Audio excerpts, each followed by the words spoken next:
헨젤과 그레텔.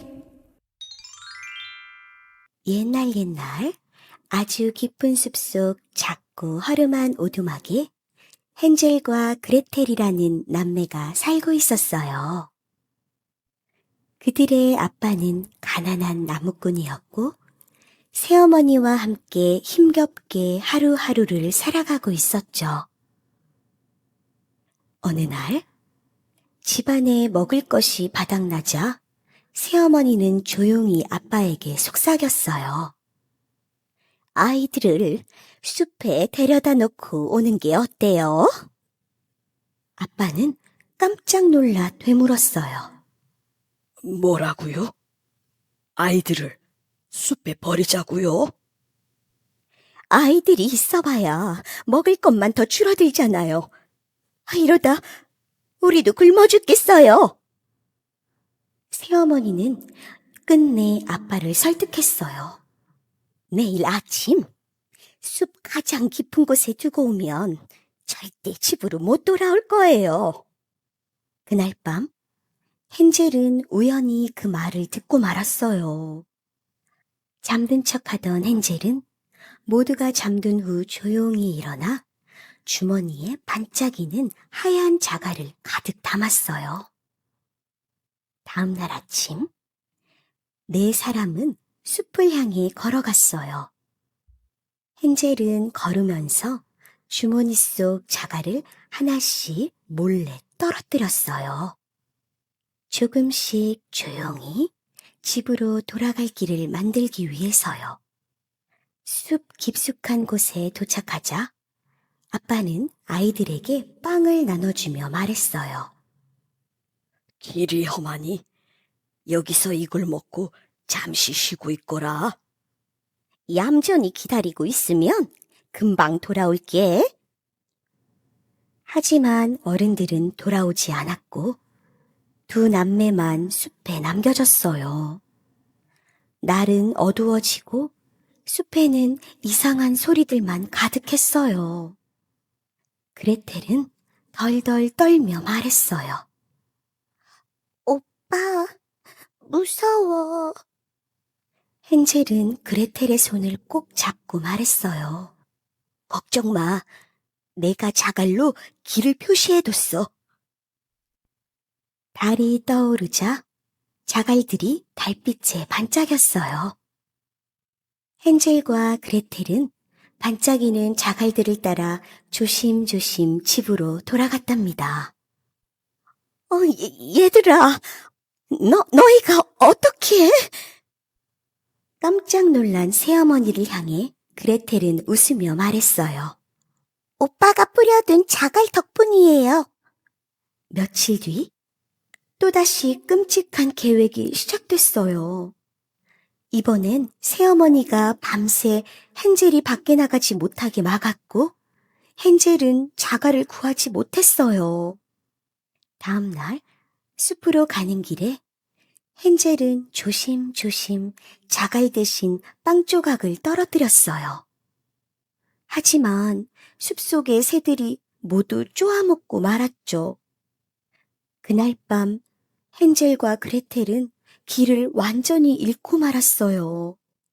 걷고 또 걷던 두 남매 앞에 기묘한 집 하나가 나타났어요. 지붕은 설탕, 벽은 초콜릿, 창틀은 쿠키로 만들어진 꿈속에서나 볼 법한 과자로 만들어진 집이었어요. 우와, 진짜 집이야. 한 입만 먹어도 되겠지? 살짝 쿠키를 뜯어먹던 그때 집안에서 늙은 할머니가 나왔어요.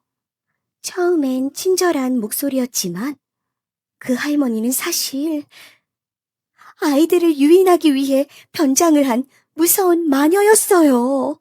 마녀는 헨젤을 작은 우리에 가둬서 살을 찌우려고 했고 그레텔에게는 온갖 허드렛 일을 시켰어요. 손을 내밀어 봐라. 얼마나 살이 올랐는지 만져보게. 마녀는 눈이 나빠서 헨젤의 손끝만 만져볼 수 있었어요. 헨젤은 매일 가느다란 나뭇가지를 내밀며 살이 안 찐 척 속였어요. 그러던 어느 날, 마녀는 말했어요. 이제 됐다. 더 이상 못 기다리겠다. 오늘은 헨젤을 요리해 먹어야겠구나. 그레텔, 오븐을 태워라. 어서! 그레텔은 용기를 내어 말했어요. 여기요. 안쪽을 한번 봐보세요. 그리고 마녀가 고개를 숙이는 순간 그레텔은 힘껏 마녀를 오븐 안으로 밀어넣고 문을 닫았어요.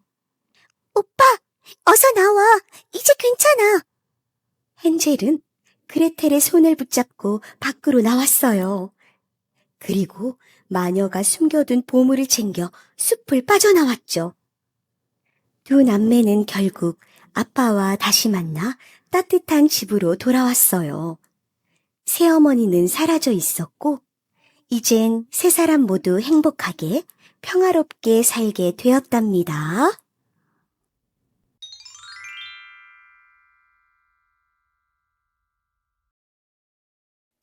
빨간 모자. 옛날 한 마을에 귀여운 여자아이가 살고 있었어요. 아이는 늘 할머니가 직접 만들어주신 빨간 망토를 쓰고 다녔어요. 그래서 모두가 아이를 빨간 모자라고 불렀어요. 어느 날 빨간 모자의 엄마가 말을 꺼냈어요. 얘야, 여기 따뜻한 스프와 케이크를 몸이 안 좋은 할머니께 갖다 드리렴. 네, 엄마. 조심히 다녀올게요. 엄마는 단단히 당부했어요. 숲속길에서 절대 딴 데로 새지 말고 낯선 사람과는 절대 말하지 마. 빨간 모자는 작은 바구니를 들고 숲속 오솔길을 따라 걷기 시작했어요. 새들이 지저귀고 햇살은 포근했죠. 그런데 그때 숲속에서 커다란 회색 늑대가 모습을 드러냈어요. 안녕, 꼬마 아가씨. 어디 가는 길이지? 빨간 모자는 대답했어요. 아픈 할머니 댁이에요. 빵이랑 스프를 드리려고요. 늑대는 머릿속으로 나쁜 생각을 했어요. 좋았어. 할머니 먼저 잡아먹고, 그 다음엔 이 아이까지. 늑대는 빙긋 웃으며 말했어요. 그럼 꽃도 한 송이 꺾어 가는 게 어때? 할머니가 무척 좋아하실 거야. 빨간 모자는 잠시 멈춰 섰어요. 정말 그러네. 꽃도 드리면 좋겠어. 그렇게 숲속으로 벗어나 꽃을 따는 사이 늑대는 지름길로 달려가 할머니의 집에 먼저 도착했어요. 문을 똑똑. 누구니? 저예요. 빨간 모자요. 스프랑 빵을 드리러 왔어요. 늑대는 문을 열자마자 할머니를 꿀꺽 삼켜버리고 할머니 옷을 입고 침대에 누웠어요. 잠시 후 빨간 모자가 할머니 댁에 도착했어요. 할머니, 안녕하세요. 할머니인 척하는 늑대는 부드러운 목소리로 대답했어요. 어서 오렴, 내 사랑스러운 손녀야. 빨간 모자는 이상하게 느꼈어요. 할머니, 목소리가 왜 이리 굵으세요? 감기 때문이란다. 할머니, 귀가 왜 이렇게 크세요? 너의 말소리를 잘 들으려고 그렇단다.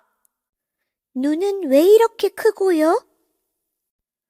너를 잘 보려고 그렇단다. 입은 왜 이렇게 커요? 그건 말이지. 너를 잡아먹기 위해서지. 늑대는 벌떡 일어나 빨간 모자를 꿀꺽 삼켜버렸어요. 그리고는 이내 단잠에 빠졌죠.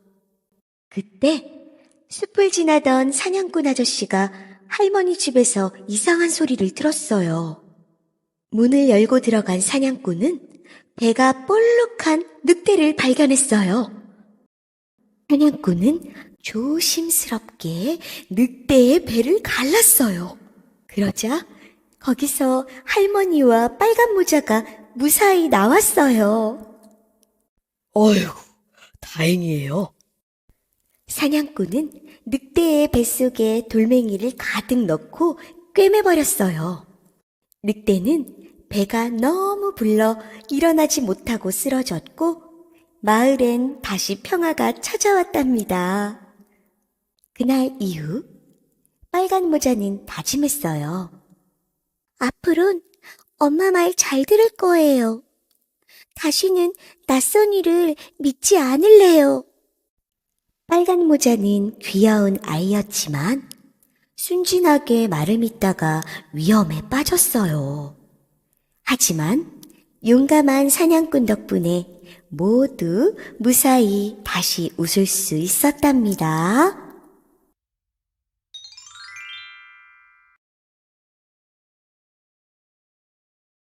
브레멘 음악대. 옛날 한 농장에 늙은 당나귀가 살고 있었어요. 당나귀는 나이가 들어 힘이 빠지고 일을 제대로 하지 못하게 되자 주인은 그를 쫓아내려고 했어요. 이를 눈치챈 당나귀는 슬프게 중얼거렸어요. 이대로 쓸모없는 늙은이로 살 순 없어. 브레멘에 가서 음악가가 될 거야. 그래서 당나귀는 짐을 챙겨 조용히 농장을 떠났어요. 길가에는 낙엽이 나뭇가지처럼 흩어져 있었고 바람은 그의 귀를 살랑살랑 간지렸어요. 그렇게 당나귀는 천천히 길을 나섰죠. 한참을 걷던 중 그는 길모퉁이 그늘 아래 누워있던 늙은 개를 만났어요. 개는 헐떡이며 힘없이 말했어요. 나는 늙어서 사냥도 못하고 주인에게 버림받았어. 당나귀가 말했어요. 너도 쫓겨났구나. 나랑 같이 브레멘으로 가자. 우리 음악대가 되자. 개는 반쯤 감긴 눈을 번쩍 뜨며 꼬리를 살랑였어요. 멋진 생각이야. 나도 갈게. 내가 짖으면 아주 우렁차다고. 조금 더 가다가 키 작은 울타리 옆에 앉아 슬프게 우는 수탉을 만났어요. 그녀는 목을 길게 빼고 울고 있었어요. 당나귀가 물었어요. 왜 그렇게 슬프게 울고 있니? 수탉은 눈물을 글썽이며 말했죠. 주인이 내일 아침에 나를 잡아먹으려고 해. 개와 당나귀는 말했어요. 그럼 우리랑 같이 브레멘으로 가자. 음악대에 딱이야. 수탉은 날개를 퍼덕이며 기뻐했어요. 좋아. 나의 울음소리는 아침 햇살보다 힘차다고. 셋은 즐겁게 길을 걷다가 커다란 나무 아래서 웅크리고 있는 고양이를 만났어요. 고양이는 꼬리를 웅크린 채 슬픈 눈빛으로 그들을 바라봤어요. 개가 물었어요. 왜 그렇게 울상이야? 고양이는 한숨을 쉬며 대답했어요. 나는 늙고 이빨도 빠져서 이제 쥐도 못 잡아. 그래서 쫓겨났어. 당나귀가 말했어요. 우리와 함께 브레멘으로 가자.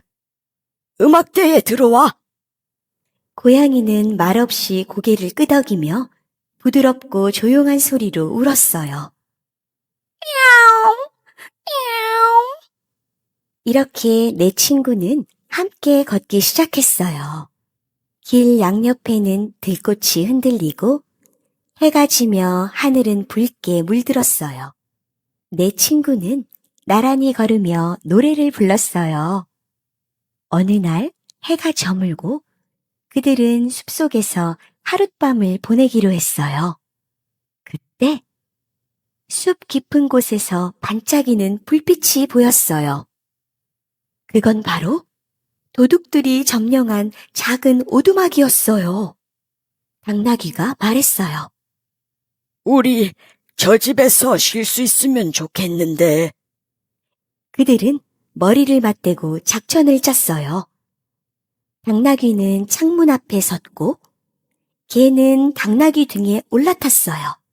고양이는 개 위에 올라가고 수탉은 맨 꼭대기에 섰죠.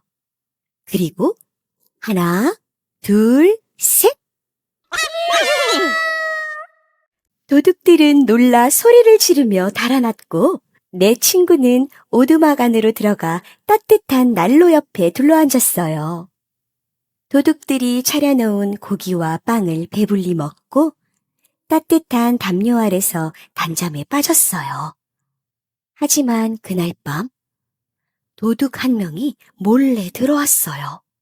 어둠 속에서 살금살금 조용히 들어왔지만 고양이의 날카로운 발톱에 핥히고 개의 튼튼한 이빨에 물리고 당나귀의 강력한 뒷발에 얻어맞고 수탉의 시끄러운 울음소리에 당황했어요. 도둑은 기절할 뻔하며 도망쳤고 그 후로는 아무도 그 집에 가까이 가지 않았어요. 브레멘으로 가려던 내 친구는 웃으며 말했어요. 여기가 훨씬 좋잖아. 우리 여기서 살자. 그렇게 그들은 오두막에서 평생을 함께 지내며 매일 노래를 부르고 서로를 돌보며 행복하게 살았답니다.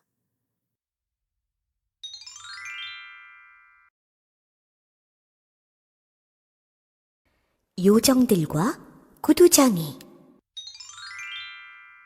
옛날 한 마을에 가난하지만 정직한 구두장이가 살고 있었어요.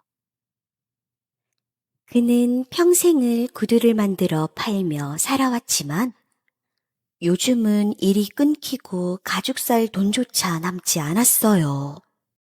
손에 굳은 살이 박히고 허리는 굽었지만 그는 늘 정성껏 구두를 만들었기에 마을 사람들 모두 그를 존경하고 좋아했어요. 어느 날 마지막으로 남은 가죽 한 장을 보고 구두장이가 말했어요. 이걸로 마지막 구두 한 켤레나 만들어야겠군. 오늘은 늦었으니 내일 아침에 시작해야지. 그는 가죽을 조심스럽게 잘라 책상에 올려두고 작은 촛불을 끄고 피곤한 몸을 이끌고 잠자리에 들었어요. 그런데 이게 웬일일까요? 다음 날 아침 책상 위에 어제 잘라둔 가죽이 멋진 구두 한 켤레로 바뀌어 있었어요. 그것도 아주 정교하고 누구나 탐낼 만큼 아름다운 구두였죠. 놀란 구두장이는 곧바로 가게에 진열했고 얼마 지나지 않아 한 손님이 다가와 이 구두 너무 예쁘네요. 제가 살게요. 하고 말했어요. 그 손님은 비싼 값을 치르고 구두를 사갔고 그 돈으로 구두장이는 다시 가죽을 살 수 있었어요. 그날 밤 그는 또 가죽을 잘라 책상에 놓아두고 잠들었어요. 그리고 다음날 아침 또다시 마법처럼 새 구두가 만들어져 있었어요. 이상한 일은 계속 되었어요. 매일 밤 가죽을 놓아두면 아침에는 멋진 구두가 되어 있었어요. 그렇게 구두장이는 점점 형편이 넉넉해졌고 가게에는 손님이 끊이질 않았어요. 그의 구두는 멀리 있는 마을 사람들에게도 소문이 났고 작은 가게는 활기로 가득했죠. 하지만 구두장이와 그의 아내는 늘 궁금했어요. 대체 누가, 언제, 어떻게 구두를 만들어주는 걸까? 어느 날 밤 구두장이는 아내와 함께 몰래 숨죽여 기다렸어요. 촛불을 끄고 조용히 숨을 죽인 채 방 안 구석에 숨어 지켜봤어요. 그리고 자정이 되자 작고 귀여운 요정 2명이 창문 사이로 쑥 들어왔어요. 작고 맑은 눈, 장난기 가득한 얼굴. 그들은 알몸으로 쿡쿡 웃으며 재빠르게 구두를 만들기 시작했어요. 그들의 손은 마치 바늘처럼 날렵했고 실은 하늘의 빛처럼 반짝였어요. 눈 깜짝할 새 구두 한 켤레가 완성되었고 그 모습을 본 구두장이 부부는 감동에 벅차 눈시울이 붉어졌어요. 아내가 말했죠. 저렇게 벌거벗고 일하다니 옷이라도 선물해드려야겠어요. 그래서 그들은 조그만 옷과 따뜻한 신발을 정성껏 만들었어요. 요정들이 좋아할 만한 색깔과 부드러운 천을 골라서 밤새도록 바느질을 했답니다. 다음 날 밤, 그 옷과 신발을 책상 위에 올려두었어요. 그리고 숨죽여 기다렸어요. 자정이 되자 요정들이 나타났고 책상 위에 옷을 보자마자 눈을 반짝였어요. 그들은 기뻐하며 옷을 입고 서로를 바라보며 빵긋 웃었어요. 그 후로 요정들은 춤을 추며 노래를 불렀고 두 손을 맞잡고 창문을 넘어 사라졌어요. 그날 이후 요정들은 다시 나타나지 않았어요. 하지만 구두장이는 여전히 정성껏 구두를 만들며 그 따뜻한 기억을 마음에 간직한 채 살아갔답니다.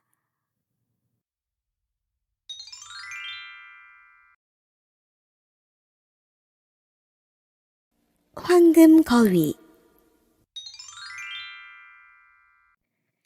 옛날 한 마을에 세 아들과 함께 사는 나무꾼이 있었어요. 첫째와 둘째는 일도 잘하고 말도 잘하지만 셋째 아들은 늘 느리고 엉뚱하다고 놀림을 받았어요. 그래서 사람들은 그 아이를 바보라고 불렀죠. 어느 날 아버지가 말했어요. 우리 땔감이 다 떨어졌구나. 누가 숲에 가서 나무를 해오겠느냐? 첫째 아들이 당당하게 나섰어요. 제가 다녀올게요. 숲에 도착한 첫째 아들은 곧잘 나무를 패기 시작했어요. 그때 할아버지 한 분이 다가와 말했어요. 얘야, 나무 한 조각만 나눠줄 수 있겠니? 그러자 첫째 아들은 코웃음을 쳤어요. 이 귀한 나무를 왜 당신한테 줘요? 이건 우리 집 먹고 살려고 가져가는 거라고요. 그 순간 나무도 도끼도 이상하게 무거워지며 움직이지 않게 되었어요. 첫째는 그대로 집으로 돌아갈 수밖에 없었죠. 다음 날 둘째 아들이 나섰어요. 이번엔 내가 다녀올게요. 하지만 똑같이 할아버지가 나무를 부탁하자 둘째도 거절했어요. 에이, 귀찮게 하지 마세요. 결과는 같았어요. 도끼는 멈추고 나무는 썩어버렸죠.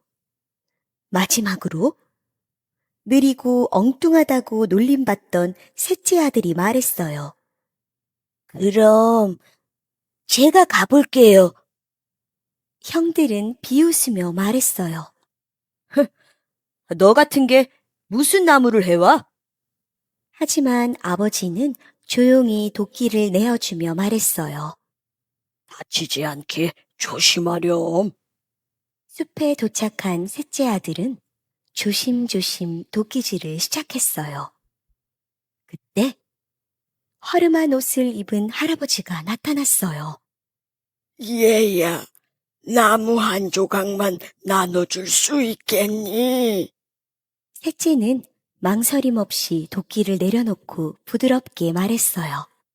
물론이죠. 여기요. 제가 뗀 나무 중에서 가장 잘 마른 걸 드릴게요. 그러자 할아버지는 싱긋 웃으며 말했어요. 고맙구나. 너의 마음씨에 보답하고 싶구나. 그리고는 큰 나무 아래를 가리켰어요. 저기, 뿌리 밑을 한번 봐보렴. 셋째가 땅을 파보자 그 안에는 반짝반짝 빛나는 황금빛 거위 한 마리가 있었어요. 셋째는 황금 거위를 소중히 품에 안고 마을로 내려왔어요. 거위를 본 사람들은 깜짝 놀랐고 모두가 그 황금 거위를 만져보고 싶어 했어요. 특히 어느 여관집의 세 자매는 밤에 몰래 거위를 훔치고선 몰래 깃털을 뽑으려고 했어요. 그런데 이상한 일이 벌어졌어요. 첫째가 거위에 손을 대자 손이 떨어지지 않았고, 둘째가 언니를 잡자 또 둘째가 붙었고, 셋째가 놀라서 둘째를 당기자 세 자매가 줄줄이 달라붙어 버린 거예요. 셋째 아들은 상황을 눈치채지 못한 채 거위를 안고 마을을 걸어갔고, 그 뒤로는 세 자매가 줄줄이 달려서 따라갔죠. 지나가는 사람마다 신기해서 따라붙고 손을 댔다가 그대로 쭉 붙어버렸어요. 그 모습을 본 성 아내 왕은 크게 웃었어요. 이렇게 웃은 건 처음이로구나. 사실 그 왕은 웃지 못하는 딸 때문에 걱정이 많았는데, 황금 거위를 안고 줄줄이 끌려다니는 사람들을 본 공주는 처음으로 크게 소리내어 웃었어요. 왕은 너무 기뻐서 말했어요. 이 청년이야말로 내 딸을 웃게 한 유일한 사람이다. 내 사위로 삼고 싶구나. 그리고 정말 셋째 아들은 왕의 사위가 되어 따뜻한 성에서 행복하게 살게 되었답니다.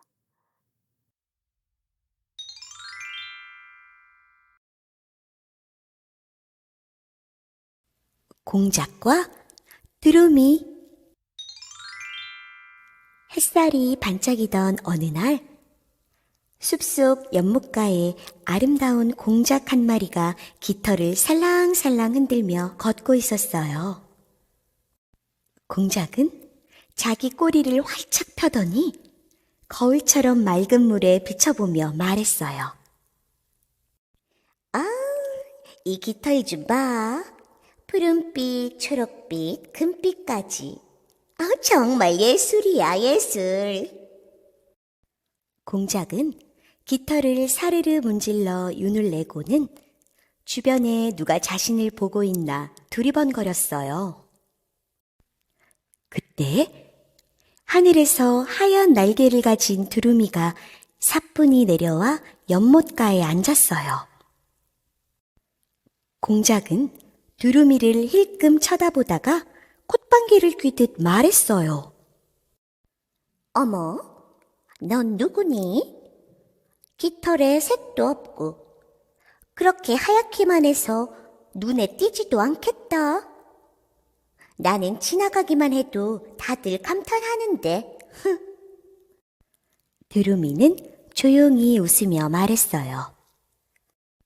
너는 꼬리를 펼쳤을 때 정말 아름답더라. 하늘을 날면서 보니까 햇살 아래서 반짝이는 모습이 참 멋졌어. 하지만 나는 하늘을 날 때 내가 가장 아름답다고 느껴. 하늘을 가르며 자유롭게 날아다닐 수 있거든. 공작은 눈을 동그랗게 뜨고 말했어요. 날 수 있다고? 정말? 와, 나는 한 번도 날아본 적이 없는데. 그러자 두루미가 말했어요. 너도 한번 날아보는 게 어때? 그 멋진 날개로 하늘을 나는 기분. 정말 특별할 것 같아. 공작은 머뭇거리다가 조심스럽게 날개를 퍼덕였어요. 크게 힘을 주어 벌려갔지만 푸드덕 푸드덕. 공작은 몇 발자국만 앞으로 뛰고는 바닥에 털썩 주저앉고 말았어요. 아, 나는 이 멋진 깃털이 너무 무거워서 날 수가 없어. 두루미는 다가와 조용히 공작의 옆에 앉았어요. 괜찮아. 너는 땅 위에서 누구보다 눈부시고 나는 하늘에서 자유롭고 우리는 서로 다른 멋을 가지고 있는 거야. 공작은 고개를 끄덕이며 말했어요. 그래, 겉모습만 자랑했던 내가 조금 부끄러워졌어. 두루미는 미소를 지으며 넓은 날개를 활짝 펼쳤어요. 그리고 바람을 타고 하늘로 훨훨 날아올랐어요. 하늘을 가로지르는 두루미의 모습은 참으로 멋지고 자유로웠어요. 공작은 그 모습을 고개를 젖히고 한참 동안 바라보다가 자신의 화려한 꼬리를 내려다보며 작게 중얼거렸어요. 그래, 나는 하늘을 날 순 없지만 이 아름다운 깃털은 나만의 특별함이지. 우리 모두는 각자의 멋이 있는 거구나. 바람이 살짝 불어와 공작의 깃털이 살랑살랑 흔들리고 햇살에 비쳐 반짝였어요. 그날따라 그 반짝임은 자랑이 아니라 따뜻한 미소처럼 느껴졌답니다.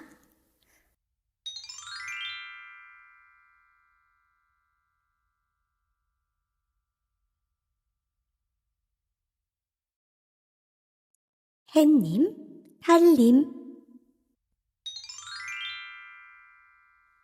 옛날 아주 먼 옛날 깊은 산 너머 작은 마을에 부지런한 엄마와 심성 고운 오누이가 살고 있었어요. 어느 날 엄마는 오누이를 꼭 안아주며 말했어요. 얘들아, 엄마는 오늘 아랫마을에 일하러 다녀올 거야. 그동안 집 잘 지키고 있어야 해. 낯선 사람이 와도 절대 문 열어주면 안 된다. 알았지? 네, 걱정 마세요, 엄마. 엄마는 커다란 소쿠리를 들고 조심조심 산을 넘어 아랫마을로 내려갔어요. 그리고 일을 마치고 돌아오는 길, 일한 대가로 받은 따뜻한 떡을 소쿠리에 가득 담아 머리에 이고 산길을 따라 걸어가고 있었죠. 그런데 그때였어요. 앞에서 으르렁 으르렁 큰 호랑이 한 마리가 나타났어요. 마침 배가 고팠는데 잘 됐군. 내 너를 잡아먹어야겠어. 호랑이는 엄마 앞을 가로막았어요. 엄마는 깜짝 놀랐지만 떡 한 개를 꺼내 내밀며 말했어요. 이거 따뜻한 떡이야. 하나 줄게. 그러니까 제발 그냥 보내줘. 호랑이는 떡을 맛있게 먹더니 잠시 길을 비켜줬어요. 엄마는 안도의 한숨을 쉬며 산을 하나 넘었어요. 하지만 또 다른 고개를 넘으려던 순간 다시 나타난 호랑이. 떡 하나 주면 안 잡아먹지. 엄마는 또 떡을 꺼내주었어요. 그러나 호랑이는 떡이 너무 맛있어서 고개 하나를 넘을 때마다 자꾸만 다시 나타나 이렇게 말했죠. 떡 하나 주면 안 잡아먹지. 엄마는 그렇게 계속해서 떡을 하나씩 주게 되었어요. 어느덧 엄마의 소쿠리는 텅 비어버렸고 더 이상 호랑이에게 줄 떡이 없었어요. 이제 줄 떡이 없어. 내가 다 줬으니 제발 그냥 보내줘. 하지만 호랑이는 이를 드러내며 으르렁거렸어요. 떡이 없다면 널 잡아먹어야겠다. 그리고는 엄마를 꿀꺽 삼켜버렸어요. 호랑이는 엄마 옷을 주워 입고 엄마 흉내를 내며 오누이가 있는 집으로 향했어요. 집에 도착한 호랑이는 문을 똑똑 두드렸어요. 얘들아, 엄마다. 문 열어라. 오빠가 말했어요. 엄마 목소리 같지 않은데? 왜 이렇게 걸걸해? 그러자 호랑이는 꿀을 잔뜩 마시고 다시 부드러운 목소리로 말했어요. 얘들아, 엄마다. 문 열어다오. 이번엔 여동생이 말했어요. 엄마 손 보여줘요. 문틈으로 보인 건 까칠하고 시커먼 발톱 달린 손이었어요. 엄마 손은 이렇지 않아. 당신 누구야? 호랑이는 이를 꽉 깨물었어요. 그리고는 굴뚝으로 쏙 들어가 방 안으로 뛰어내렸어요. 도망가! 오누이는 재빨리 집 뒤편에 나무 위로 도망쳤어요. 호랑이는 나무 아래에서 으르렁거리며 아이들을 따라 나무 위로 올라가려고 했지만 올라갈 수가 없었어요. 얘들아, 거기에 어떻게 올라갔니? 오빠는 호랑이를 골탕 먹이려고 말했어요. 부엌에 있는 참기름을 손에 잔뜩 바르고 올라왔지. 호랑이는 냉큼 부엌으로 달려가 손에 참기름을 잔뜩 바르고 올라가려고 했어요. 그러나 참기름이 너무 미끄러워 자꾸만 미끄러지고 말았어요. 그 모습을 지켜보던 동생은 비웃듯이 말했어요. 우리는 도끼로 찍으면서 올라왔는데. 그 말을 들은 호랑이는 재빨리 도끼로 찍으며 아이들이 있는 곳까지 올라갔어요. 다급해진 오누이는 하늘을 향해 두 손을 모았어요. 하느님, 제발 저희를 살려주세요. 튼튼한 줄 하나만 내려주세요. 그러자 하늘에서 황금빛 밧줄이 스르르르 내려왔어요. 오누이는 그 줄을 붙잡고 하늘로 천천히 조심조심 올라갔어요. 안 돼. 나도 올라갈 거야. 호랑이는 소리치며 하늘님, 나도 줄 내려줘. 나도 올라가게. 그러자 이번에도 하늘에서 밧줄이 내려왔어요. 호랑이는 신나게 줄을 타고 올라가기 시작했지만 갑자기 뚝! 알고 보니 하늘에서 내려준 줄은 썩은 동아줄이었어요. 썩은 동아줄은 호랑이가 매달리자 곧바로 끊어졌고 호랑이는 그대로 쿵! 절벽 아래로 떨어지고 말았어요.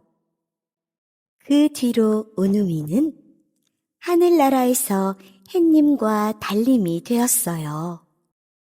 용감하고 의젓한 오빠는 햇님이 되었고 다정하고 조심성 많은 여동생은 달님이 되었어요. 그래서 해는 낮에 밝게 떠서 사람들을 따뜻하게 비춰주고 달은 밤하늘에서 조용히 빛나며 사람들의 잠자리를 지켜준답니다.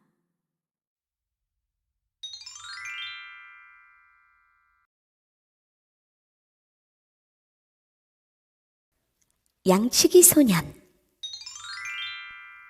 옛날 어느 마을에 한 소년이 살고 있었어요. 소년은 양들이 멀리 도망가지 않도록 지켜보고 위험한 짐승이 오지 않게 살펴보는 일을 했어요. 그날도 소년은 풀을 뜯는 양들을 바라보며 혼자 언덕 위에 앉아 있었어요. 하지만 매일매일 같은 자리에서 양만 보고 있자니 너무 심심했어요. 그래서 소년은 장난을 생각해냈어요. 사람들이 깜짝 놀라며 달려오는 모습을 보고 싶었던 거예요. 소년은 갑자기 큰 소리로 외쳤어요.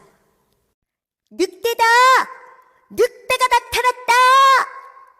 놀란 마을 사람들이 삽과 막대기를 들고 언덕길을 후다닥 올라왔어요. 어떤 사람은 급히 오느라 신발이 벗겨졌고 어떤 사람은 숨을 헐떡이며 무릎을 짚고 올라왔죠. 어디야? 늑대가 어디 있니?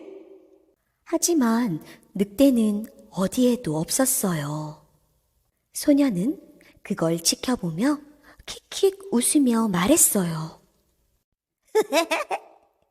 그냥 장난이었어요. 마을 사람들은 지친 얼굴로 한숨을 푹 쉬었어요. 힘들게 올라왔는데 장난이라니? 다시는 이런 장난을 치지 말거라. 하고 말하며 내려갔어요. 다음 날 소녀는 또 장난이 치고 싶어졌어요. 이번에는 더 크게 외쳤죠. 늑대다! 늑대가 진짜 나타났다!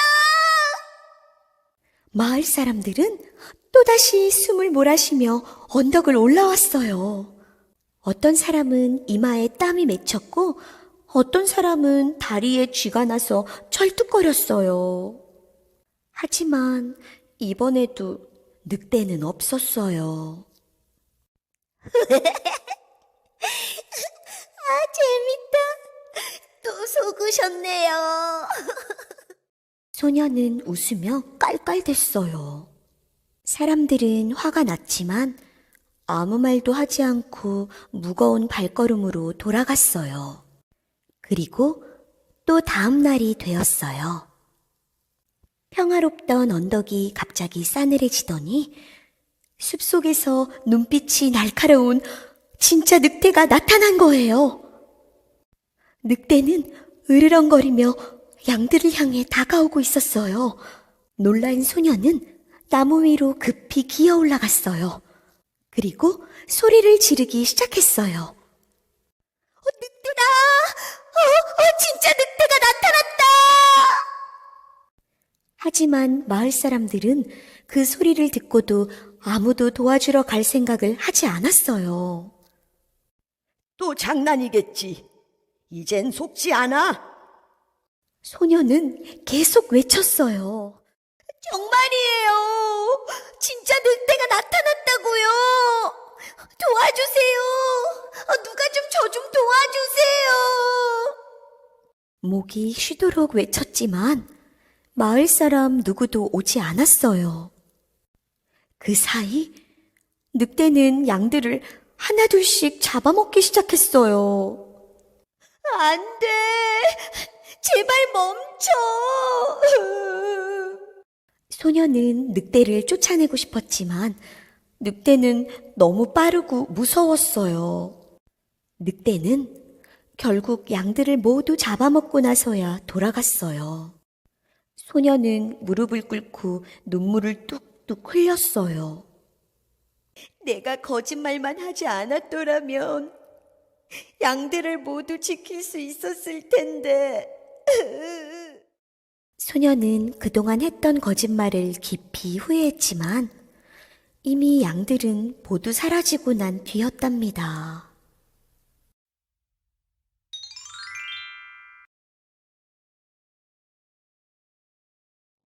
백설공주. 옛날 어느 나라에 눈처럼 하얀 피부를 가진 예쁜 공주가 태어났어요. 공주의 피부는 너무나도 하얘서 사람들은 그녀를 백설공주라고 불렀답니다. 하지만 안타깝게도 백설공주의 엄마는 공주가 태어난 지 얼마 되지 않아 세상을 떠났고 왕은 외로움을 이기지 못해 다시 결혼을 했어요. 새 왕비는 매우 아름다웠지만 마음은 얼음처럼 차갑고 질투가 많은 사람이었어요. 왕비는 매일 요술거울에게 물었어요. 거울아, 거울아, 이 세상에서 누가 제일 예쁘니?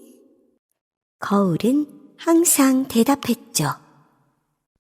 왕비님이 가장 아름다우십니다. 왕비는 이 말을 들어야만 마음이 놓였어요. 하지만 어느 날 거울이 이렇게 말했어요. 이제는 백설공주가 가장 아름답습니다. 그 순간 왕비의 눈빛은 차가워졌고 질투심에 가득 찬 왕비는 백설공주를 없애기로 마음먹었어요. 왕비는 사냥꾼을 불러 명령했어요. 백설공주를 숲으로 데려가 다시는 돌아오지 못하게 없애버리거라. 하지만 착한 사냥꾼은 공주의 맑은 눈을 보고 차마 해치지 못했어요. 그는 공주에게 숲속 깊은 곳으로 가서 절대 성으로 돌아오지 말라고 당부했어요. 백설공주는 울면서 깊은 숲속으로 도망쳤죠. 숲속을 헤매던 공주는 작은 오두막 하나를 발견했어요. 그 오두막에는 모든 것이 7개였어요. 침대도 7개, 의자도 7개, 숟가락과 그릇도 모두 7개씩이었죠.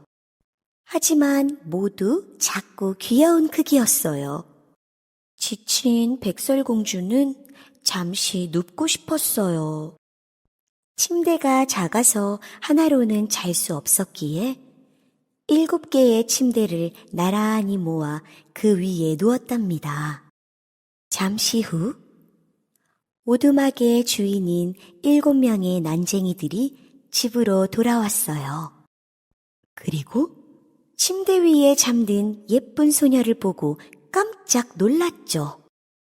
공주는 난쟁이들의 소리에 잠에서 깨어나 인사했어요. 안녕하세요. 저는 백설공주예요. 갈 곳이 없어서 그런데 여기서 잠시 지내도 될까요? 난쟁이들은 공주의 이야기를 듣고 기쁜 마음으로 함께 지내기로 했어요. 그리고 서로 도우며 따뜻한 하루하루를 보내게 되었죠. 그런데 그 무렵 왕비는 다시 요술거울에게 물었어요. 거울아, 거울아, 이 세상에서 누가 가장 예쁘니? 왕비는 자신이 가장 예쁘다고 할 줄 알고 기대감에 부풀었어요.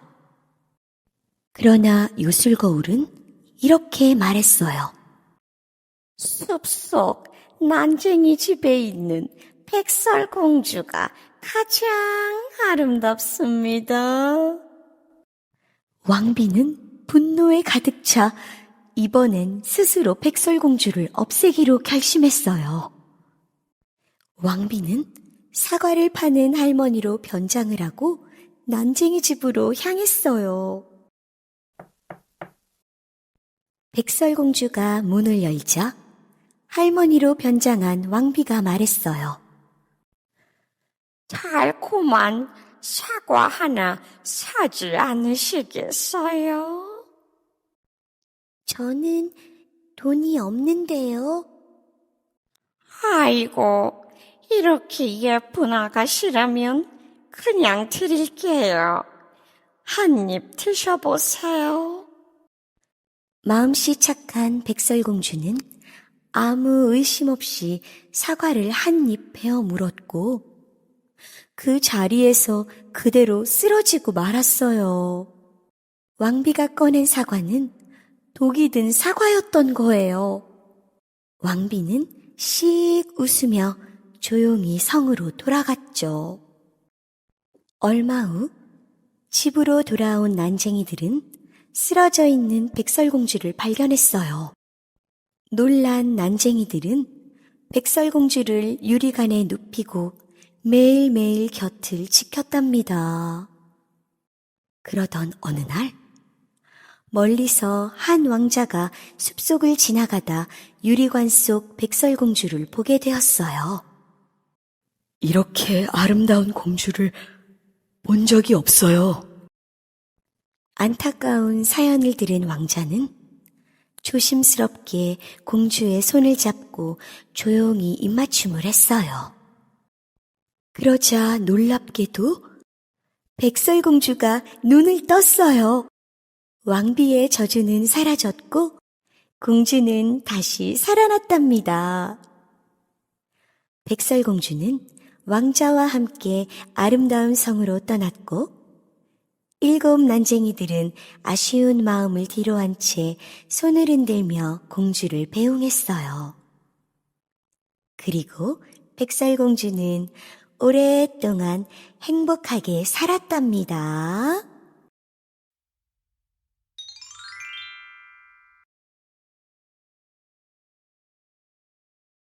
벌거벗은 임금님. 옛날 어느 나라에 옷을 누구보다 사랑하는 임금님이 살고 있었어요. 이 임금님은 백성들과 나라의 걱정보다 더 자주 하는 걱정이 있었어요. 그건 바로 때마다 어떤 옷을 입을지에 대한 고민이었죠.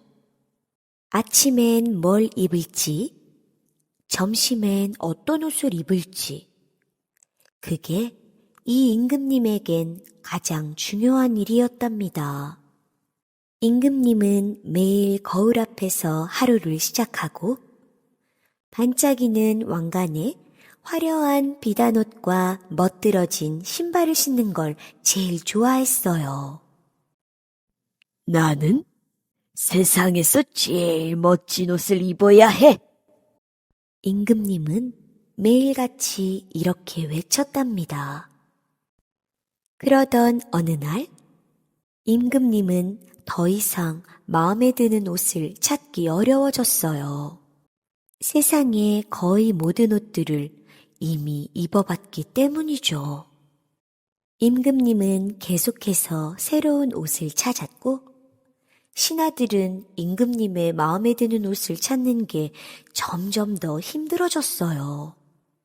폐하, 더 이상 새로운 옷을 찾기가 어렵습니다. 지금 입고 계신 옷에서 디자인만 조금 바꾸는 게 어떨런지요?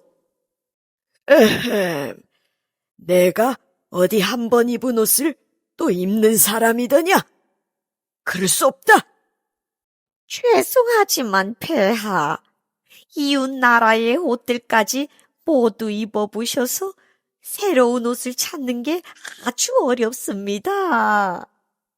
그렇다면 아주 멋지고 새로운 옷을 만드는 재단사들에게 큰 상을 내리겠노라고 온 백성들에게 알리거라.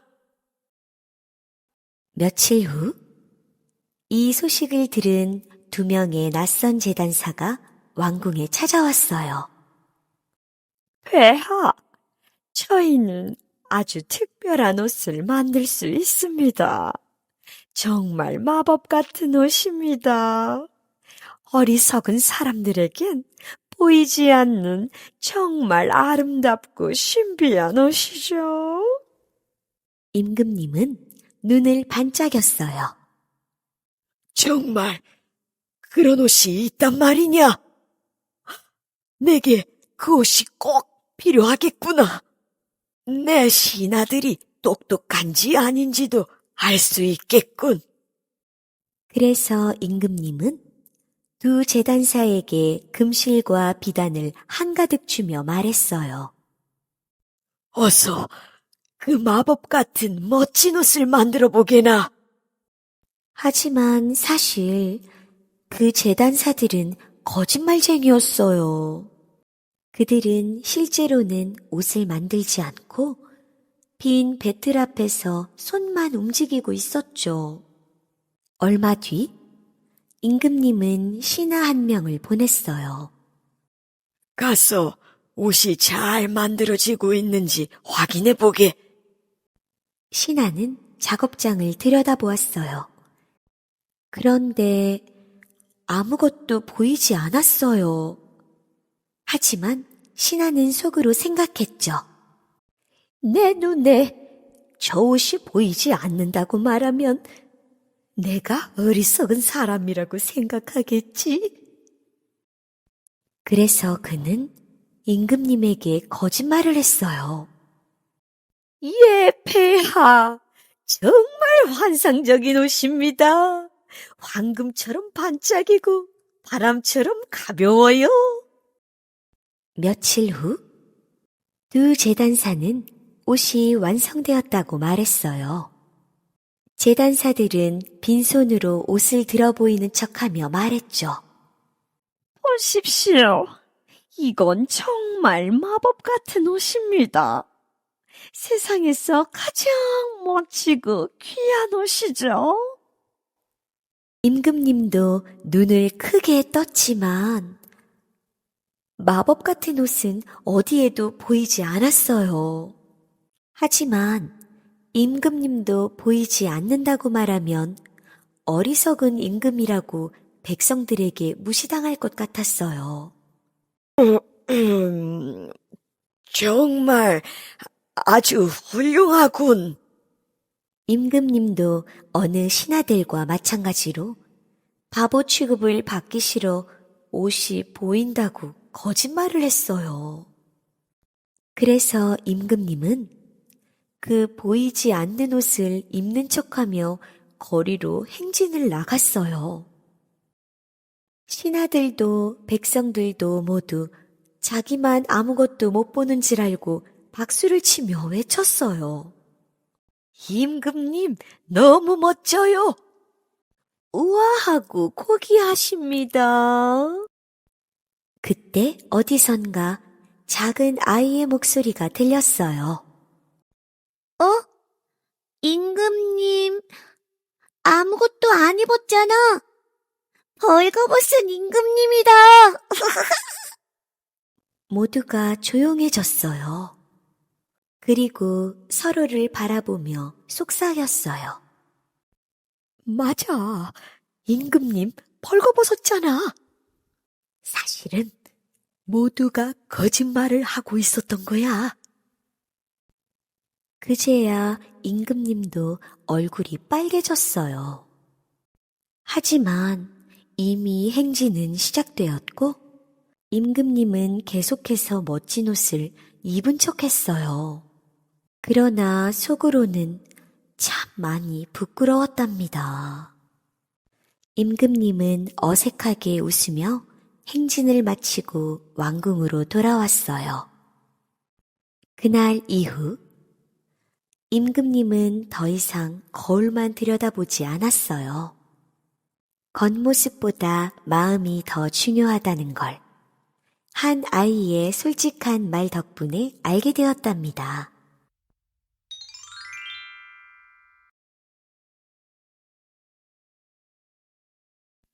여우와 두루미. 햇살이 살랑살랑 나뭇잎을 흔드는 아침이에요. 초록 이끼로 덮인 바위 옆에 빨간 지붕의 여우집이 보이네요. 집 안에서 여우가 싱글벙글 웃으며 요리를 하고 있어요. 바삭하게 구운 팬케이크와 향긋한 스프 냄새가 집안 가득 퍼지고 있죠. 여우는 싱글벙글 웃으며 스프를 그릇에 담았어요. 오늘은 친구 두루미를 집으로 초대한 날이거든요. 오늘은 특별한 날이니까 요리도 특별하게. 조금 뒤 기다랗고 멋진 노란색의 단단한 부리를 가진 두루미가 찾아왔어요. 초대해줘서 고마워, 여우야. 어서 와. 내가 맛있는 스프를 만들었어. 자자, 스프 식겠다. 어서 와, 앉아. 여우는 얇고 넓은 접시를 식탁 위에 척 올려두었어요. 그 위에는 고소한 스프가 넉넉히 담겨 있었죠. 고마워. 잘 먹을게. 하지만 두루미는 입을 가까이 대도 스프를 전혀 먹을 수 없었어요. 넓은 접시에 담긴 스프는 기다란 부리에 콕콕 튀기기만 했죠. 두루미는 슬쩍 눈치를 보며 조용히 웃었어요.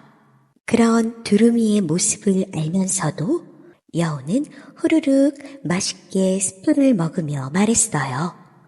어때? 향이 끝내주지? 응, 그래. 향은 정말 좋네. 여우는 속으로 킥킥 웃으며 고개를 끄덕였어요. 이야, 장난 참 재밌잖아? 며칠 뒤, 이번엔 두루미가 여우를 초대했어요. 두루미의 집은 조용한 갈대밭 옆 강가에 지어진 포근한 나무집이에요. 잔잔한 물소리와 바람소리가 창문을 타고 흘러들어왔어요. 여우는 신이 난 얼굴로 찾아왔어요. 코끝에는 기대감이 가득 묻어 있었죠. 두루미는 어떤 요리를 해줄까? 냄새가 아주 고소한걸. 여우야, 어서 와. 나도 맛있는 스프를 만들었어. 곧이어 두루미는 고운 발걸음으로 부엌에서 그릇을 들고 나왔어요. 그런데 그 스프는 길쭉하고 입구가 아주 좁은 호리병 안에 담겨 있었어요. 여우는 순간 멈칫했어요. 이게 뭐야? 호리병? 입도 안 들어가겠는데? 두루미는 여우를 힐끗 쳐다보고는 아무 말 없이 호리병에 긴 부리를 쑥 넣어 수프를 조용히 마셨어요. 여우는 코를 킁킁 냄새를 맡으며 입을 들이대 보았지만 수프에 입이 닿지를 않았어요. 맛있겠다. 근데 이거 좀 어려운걸. 두루미는 조용히 여우를 바라보다가 부드럽게 미소를 지으며 말했어요. 너도 지난번에 나에게 이렇게 했었지? 장난은 되돌아오기도 해. 여우는 얼굴이 빨개졌어요. 머쓱하게 고개를 숙이며 말했죠. 미안해, 두루미야. 그냥 재밌자고 한 건데 네가 속상했을 줄은 몰랐어. 나도 사실 오늘 너한테 화내고 싶었던 건 아니었어. 다음부턴 진심으로 대접해줘.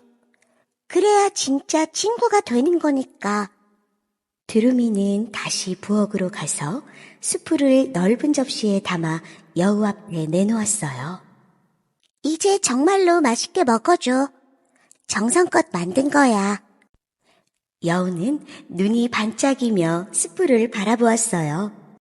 이번에는 기쁜 마음으로 호루룩 소리를 내며 수프를 마셨어요. 두 친구는 식탁에 마주 앉아 함께 수프를 나누며 조용히 웃었답니다.